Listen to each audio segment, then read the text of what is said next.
Uncompromising. I recently had a conversation with a good friend who used this word to describe me. Uncompromising. Webster's definition makes the word seem harsh and negative. I admit that I have my faults. I can be inflexible, unyielding, and rigid, as my friends and family can tell you, but my friend meant it in a different way. I recently made the excruciating decision to leave teaching and take on a full-time role as executive director of Columbia Community Care, a nonprofit that I founded at the start of the pandemic to ensure that my students and their families had access to food and essential resources. It was an honor and a privilege to be a teacher and spend each day with powerful, bright young people. My students were the only reason I stayed in education for so long. Otherwise, I would have left a long time ago. The education system itself is brutal, suffocating, restrictive, punitive, and soul-draining.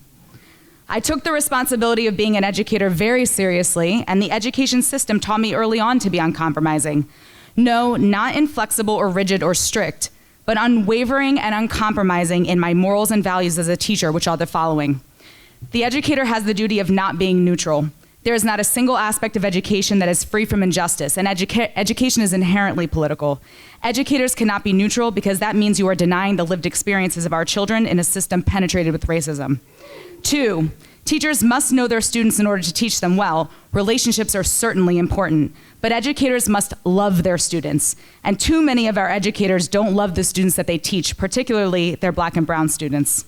3, the Hippocratic Oath. Like the Hippocratic Oath in the field of health, first do no harm to patients, the Hippocratic Oath is first do no harm to students.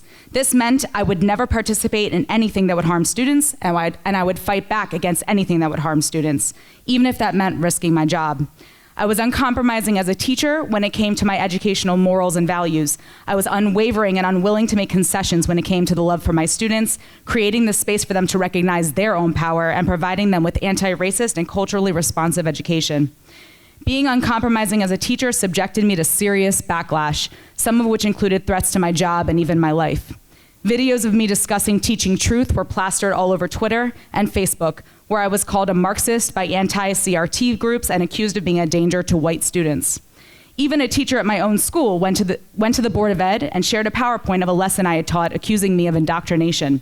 Not only do I not know how he got access to my personal Google Drive, but the lesson itself was out of context. And yet, in the face of backlash and threats, I remained uncompromising in my beliefs about education and how I taught, because I always put the well-being of my students first.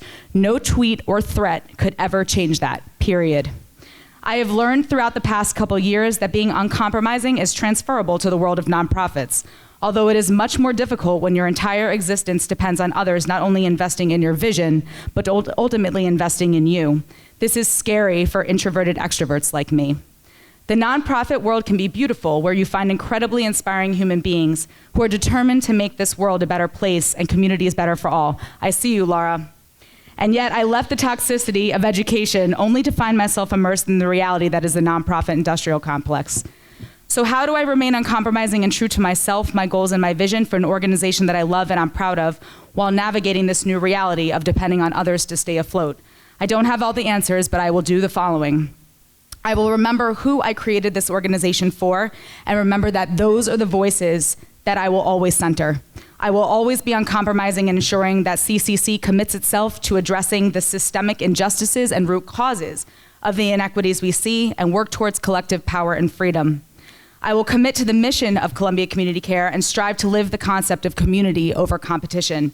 I will ensure that all funding at CCC's disposal pours right back into the community where those dollars should have been in the first place. I will surround myself as much as possible with those who feed my soul and not drain my soul. Those who add positive energy, joy, and laughter in my life. Those who truly know my heart and love me unconditionally. Those who know that each of our successes are our collective successes. Those who believe in me and support me and don't say yes but, rather yes and. I will never let the threats or backlash impact me to the point where I lose my focus or stop fighting for justice or advocating for my community. In fact, I will use it as motivation to continue on my path, because as I've heard many times before, once the haters come out, you know you're doing something right.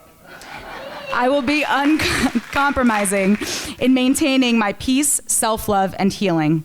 This means remembering who I am and where I come from, creating healthy boundaries and saying no when I need to, and drawing strength from my ancestors and my community and being grateful for my blessings. Don't be afraid to be uncompromising in your values, truth, mission, goals, and personal well-being. It will be tough and you may face backlash, but remember to surround yourself with the right people, those who truly see you, and always remember to make sure that you stay true to your heart and your intentions.